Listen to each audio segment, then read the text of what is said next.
इसके बाद अगला मुगल शासक जहांगीर नूरुद्दीन मोहम्मद जहांगीर के नाम से ये भारत में अगला मुगल वंश का शासक बनता है।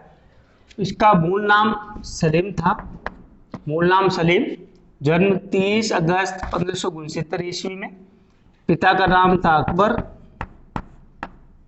पिता का नाम था अकबर और माता का नाम था जोधाबाई, जोधाबाई, जिसको फारसी ग्रंथों में मरियम उज़मानी भी कहा जाता है। मरियम उज़मानी, मरियम उज़मानी भी इसको कहा जाता है। और मूल नाम इसका हरकाबाई था, हरकाबाई इसका मूल नाम था।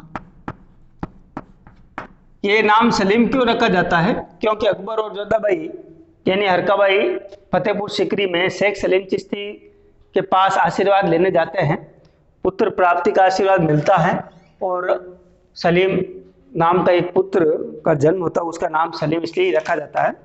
उसके बाद आगे की अपन बात करते हैं। फिर जहांगीर का राज्याभिषेक, जहांगीर का राज्याभिषेक देखिए आप 1605 ईस्वी के अंदर, 1605 ईस्वी में आगरा किले में इसका राज्याभिषेक होता है।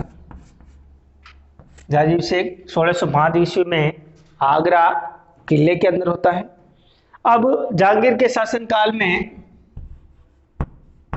जहांगीर के शासनकाल में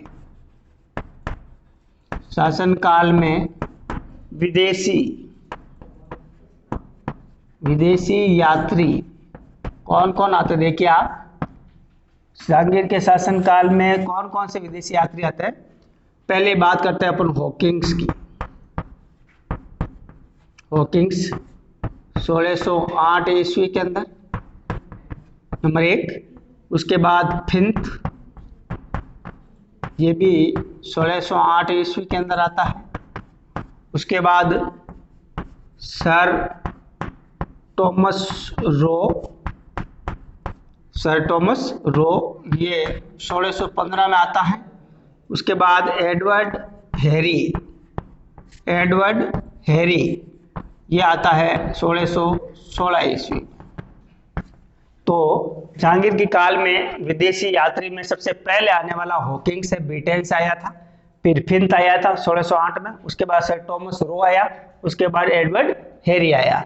और सर टॉमस रो से जहांगीर की मुलाकात मैगजीन दुर्ग अजमेर के अंदर होती है। मैगजीन दुर्ग अजमेर में सर टॉमस रो से बातचीत जहांगीर करता है।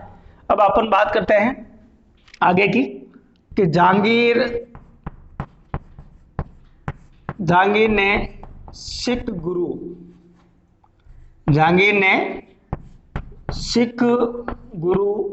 अर्जुन देव को सजा दे दी, प्राण दंड दे दिया।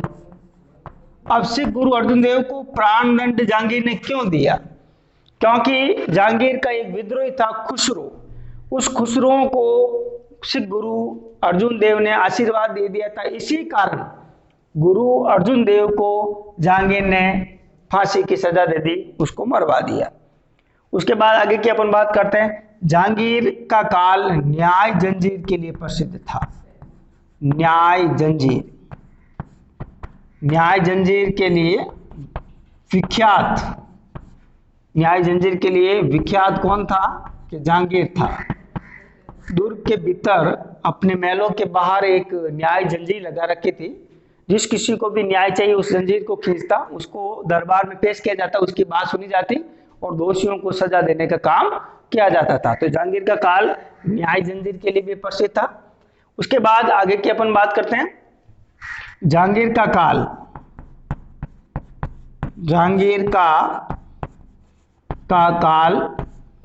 चित्रकला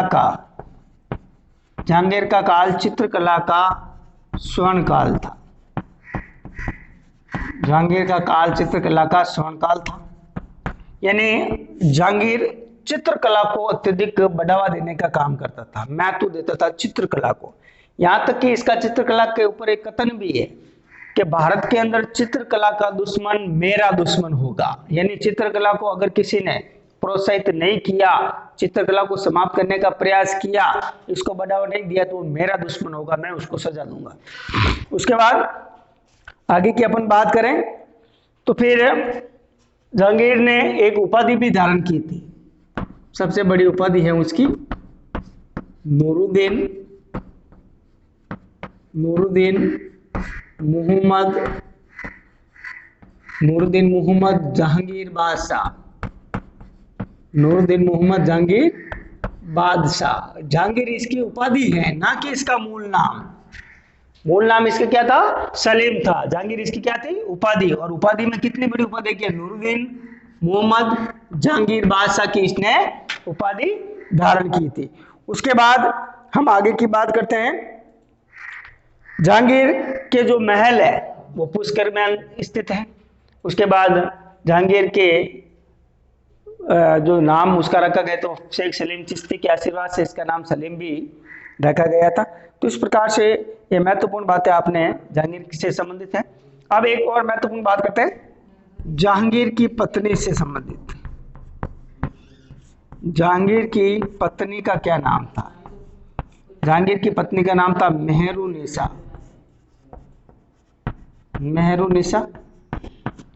जिसको इसने उपाधि दी नूरजहां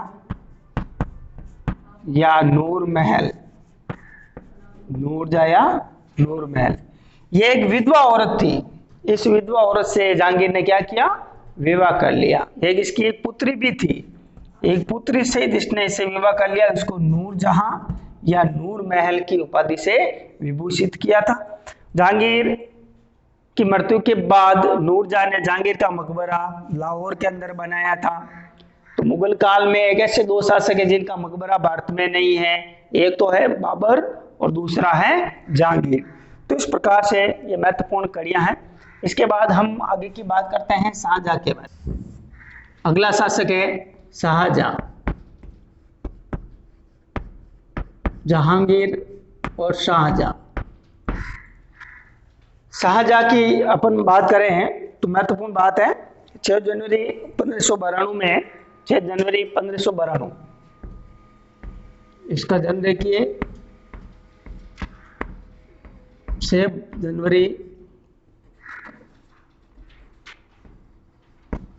जनवरी 1592 ईस्वी में लाहौर में इसका जन्म हुआ। पिता का नाम जहांगीर, मरियम उजमानी, ठीक है ना। पिता का नाम हो गया जहांगीर, माता का नाम मेहरुनिसा। तो इस प्रकार से इसने एक पुत्र को जन्म दिया जिसका नाम शाहजहां रखा गया था। इसका राज्याभिषेक लगभग 1627 के आसपास का इसका काल है। राज्याभिषेक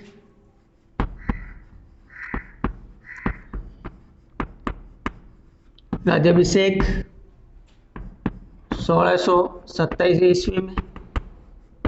तो 1627 ईस्वी में इसका राज्याभिषेक हो जाता है। वैसे इसकी मृत्यु तो होती है 1666 के अंदर, लेकिन 1657 के अंदर ही इसका एक पुत्र है जिसका नाम औरंगजेब था, जो दक्कन का वायसराय था, और शाहजहां को जीते जी ही आगरा किले में कैद कर दिया था। अब हम आगे की बात करते हैं। उसने सबसे पहले शाहजहां ने, इसका जो मूल नाम है, शाहजहां का मूल नाम भी क्या? शाहजहां का मूल नाम था खुर्रम। शाहजहां का मूल नाम खुर्रम था। उसके बाद आगे की बात करते हैं। इसने लगभग 1632 में पुर्तगालियों को हराया था। उस समय पुर्तगालियों ने भारत पर लगभग अपना कुछ व्यापारिक कामकाज शुरू कर दिया था। तो 1632 में शाहजहां ने पुर्तगालियों को हराया। 1632 में शाहजहां ने पुर्तगालियों को हुगली में हराया। पुर्तगालियों को हुगली, जो पश्चिम बंगाल में है, हुगली में हराया। उसके बाद नंबर 1, नंबर 2 अहमदनगर। अहमदनगर को मुगल साम्राज्य में मिलाया। अहमदनगर को मुगल साम्राज्य में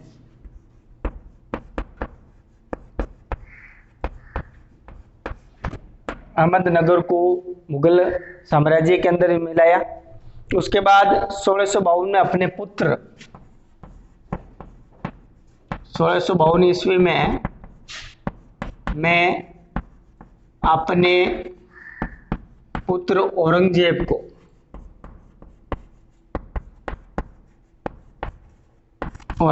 को दक्कन का वायसराय बनाया। दक्कन का वायसराय बनाया। दक्कन का वायसराय बनाया। उसके बाद आगे की अपन बात करते हैं। फ्रेंच यात्री बर्नियर टेवनियर, शाहजहां के शासनकाल में फ्रेंच यात्री बर्नियर टेवनियर व इटालियन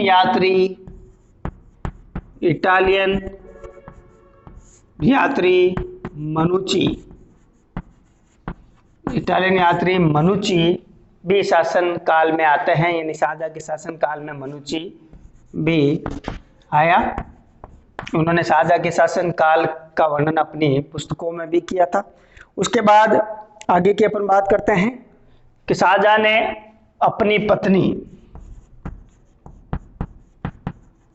शाहजहां की पत्नी का नाम देखिए आप, शाहजहां की पत्नी का वास्तविक नाम था अर्जुमंद बानो बेगम। अर्जुमंद बानो बेगम इसका है पत्नी का वास्तविक नाम था, और उसने उसको मुमताज महल की उपाधि दी थी।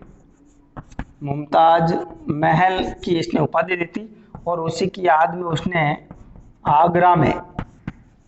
आगरा में ताजमहल का निर्माण करवाया। ताजमहल का निर्माण करवाया, ये भी एक महत्वपूर्ण बात है। ताजमहल का निर्माण किसने करवाया? आगरा में किसने करवाया? शाहजहां ने करा। किसकी याद में करवाया? मुमताज महल। मुमताज महल का वास्तविक नाम अर्जुमंद बानो बेगम। यमुना नदी के किनारे, यानी यमुना नदी के आगे वाले भाग में इसने ये महत्वपूर्ण काम करवाया था। और शाहजहां का ये जो शाहजहां द्वारा निर्मित ये जो महत्वपूर्ण है आगरा का निर्माण, इस निर्माण में जो सफेद संगमरमर है वो अपने राजस्थान के नागौर के मकराना से गया था। कुछ आमेर में भी उस समय संगमरमर निकलता था, वहां से निकाल करके ले गए। उसके बाद आगे की बात करें, शाहजहां ने दिल्ली व आगरा के अंदर, दिल्ली व आगरा के अंदर दीवाने आम व दीवाने खास महलों का निर्माण करवाया। उसके बाद 1657 के अंदर 1657 में औरंगजेब ने अपने पिता 1657 में औरंगजेब जो इसका बेटा था, इसके दो बेटे थे, एक तो औरंगजेब एक दारा शिकोह। तो औरंगजेब ने 1657 में इसको शाहजहां को गिरफ्तार करके आगरा जेल में कैद कर दिया। आगरा के दूर के अंदर जेल थी, उसमें उसको कैद कर दिया। उसके बाद 1666 के आसपास इसकी क्या हो गई थी? मृत्यु हो गई थी। 1666 के आसपास इसकी मृत्यु हो गई थी। शाहजहां को आगरा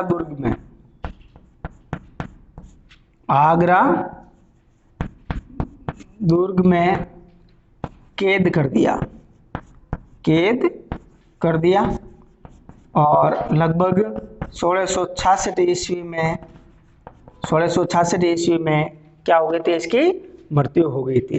तो इस प्रकार से उसके बाद 1657 में तो इसको कैद कर दिया था, तो अगला जो शासक बन गया मुगलों का वो औरंगजेब बन गया। अगला शासक कौन बन गया? औरंगजेब बन गया। औरंगजेब। अब 1666 में जैसे ही शाहजहां की मृत्यु हुई तो शाहजहां का मकबरा कहीं नहीं है। शाहजहां को मुमताज महल की कब्र के पास ही दफनाया गया था। कहां पर? ताजमहल के अंदर। ताजमहल के अंदर है मुमताज की कब्र, और उसी मुमताज महल की कब्र के पास शाहजहां को भी दफना दिया गया है। जैसा कि मैंने पहले भी कहा है कि मुगलों में दो ऐसे शासक थे, एक तो बाबर, एक जहांगीर, जिसके मकबरे भारत में नहीं है, बाकी सबके मकबरे कहाँ है? भारत में। और शाहजहां का कोई मकबरा नहीं है। शाहजहां को तो आगरा के अंदर ताजमहल में जो मुमताज महल की कब्र है, उस मुमताज महल की कब्र के पास इसको दफनाया गया है। ठीक है ना? तो उसके बाद आगे की अपन बात करते हैं। 1658 में ही, 1657 में तो शाहजहां को कैद कर दिया था, 1688 में इसकी मृत्यु, लेकिन 1658 में औरंगजेब अगला शासक बन गया। 1658 से 1707 ईस्वी तक का इसका काल है। 1658 से 1707 ईस्वी तक का काल है औरंगजेब का काल। औरंगजेब ने उत्तराधिकार युद्ध लड़े। जैसे पहला 1658 के अंदर उसने धर्मत का युद्ध लड़ा। धर्मत का युद्ध औरंगजेब ने लड़ा। ठीक है ना? ये युद्ध दारा शिको, इसका भाई था, दारा शिको, वह औरंगजेब के बीच हुआ। ठीक है ना? औरंगजेब के बीच। फिर 1659 में दोरई का युद्ध, दोरई का युद्ध लड़ा। ठीक है ना? और ये युद्ध भी दारा शिको व औरंगजेब के बीच हुआ, और दारा शिको को बिल्कुल कैद कर दिया। और उसके बाद में ये अगला शासक जो औरंगजेब अपना राज कार्य चलाने लगे। उसके बाद आगे की अपन बात करें तो औरंगजेब ने अपने चली आ रही परंपरा को बंद कर दिया। जैसे झरोखा प्रथा, झरोखा प्रथा जो अकबर के द्वारा शुरू की गई थी, झरोखा प्रथा जो अकबर के द्वारा शुरू की गई, महल के ऊपरी हिस्से पर एक महत्वपूर्ण गैलरी जैसा एक झांकिया होता है, एक झलक होती है, उसके अंदर राजा आकर के या कोई महत्वपूर्ण रानियां भी हो सकती है, तो वो आकर के अपने लोगों को दर्शन देती थी, तो उसको झरोखा कहते हैं, झरोखा प्रथा। तो झरोखा प्रथा को बंद कर दिया। झरोखा प्रथा को औरंगजेब ने क्या कर दिया? बंद कर दिया। नंबर एक बात, अपने भाई को कैद कर दिया, अपने पिता को कैद करके जेल में ही उसकी तबीयत खराब हो गई, शाहजहां मारा गया, और अपने भाई दारा शिको को कैद कर दिया, थोड़े समय बाद ये भी मारा गया। तो औरंगजेब एक धार्मिक कट्टरपंथी शासक था। औरंगजेब कैसा शासक था? इस्लाम धार्मिक कट्टरपंथ, इस्लाम कट्टरपंथ, इस्लाम कट्टरपंथ शासक था। इसने सिख गुरु तेग बहादुर का सिर कटवा दिया दिल्ली के चांदनी चौक में। दिल्ली के चांदनी चौक में सिख गुरु जिसने औरंगजेब की इस धार्मिक कट्टरता का विरोध किया, तो उसने उसका सिर कटवा दिया। और आज दिल्ली के चांदनी चौक में शीशगंज गुरुद्वारा के नाम से जाना जाता है। कि शीशगंज गुरुद्वारा किस सिख गुरु का है? गुरु तेग बहादुर का। उसके बाद तेग बहादुर की हत्या का बदला लेने के लिए उसके पुत्र गुरु गोविंद सिंह, जो अंतिम 10वें गुरु थे, उन्होंने भी अपने पुत्रों सहित औरंगजेब का भारी भरकम सामना किया था। और इतना ही नहीं, औरंगजेब के शासन काल में दक्षिण भारत के अंदर शिवाजी का नाम आपने सुना होगा। औरंगजेब के शासन काल में मराठा शासक शिवाजी ने औरंगजेब के शासन काल में चौथ और सरदेशमुखी नामक घर लेने शुरू कर दिए थे। चौथ और सरदेशमुखी, और औरंगजेब के लगभग 35 दुर्ग जीत लिए थे। कितने दुर्ग? 35 दुर्ग जीत करके अपने साम्राज्य में मिला लिया था। उसके बाद औरंगजेब को जब इस बात का पता चला, तो उसने अपना एक उत्तराधिकारी भेजा, अपना एक दूत भेजा जिसका नाम है जय सिंह, और जय सिंह को भेजा और शिवाजी के साथ 1665 ईस्वी में क्या करवाई? पुरंदर की संधि करवाई। और इस पुरंदर की संधि में औरंगजेब के साथ क्या क्या रखा गया था? कि नंबर एक चीज, 32 दुर्गों में से, यानी 35 दुर्गों में से 23 दुर्ग मुगलों को लौटा दिए गए। उसके बाद शिवाजी का पुत्र है संभाजी, संभाजी को 5000 मनसबदार का पद देना, उसके बाद में शिवाजी को एक बार मुगलों के दरबार में उपस्थित होना। तो इस प्रकार से ये महत्वपूर्ण बातें इस औरंगजेब के शासनकाल में रखी गई थी। उसके बाद औरंगजेब ने 1579 के अंदर 1579 ईस्वी में जो अकबर के द्वारा हिंदुओं पर लगाया गया कर था, जजिया कर, उस जजिया कर को पुनः शुरू कर दिया था। जजिया कर पुनः शुरू कर दिया।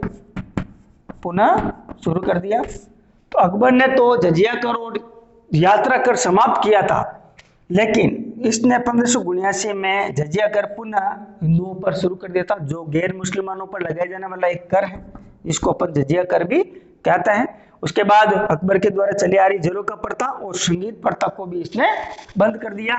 उसके बाद आगे की बात करें कि औरंगजेब के शासनकाल में जाटों का विद्रोह यानी गोकुल नाम का एक जाट हुआ था, गोकुल, जिसने मथुरा के अंदर इसका विद्रोह शुरू कर दिया गोकुल ने।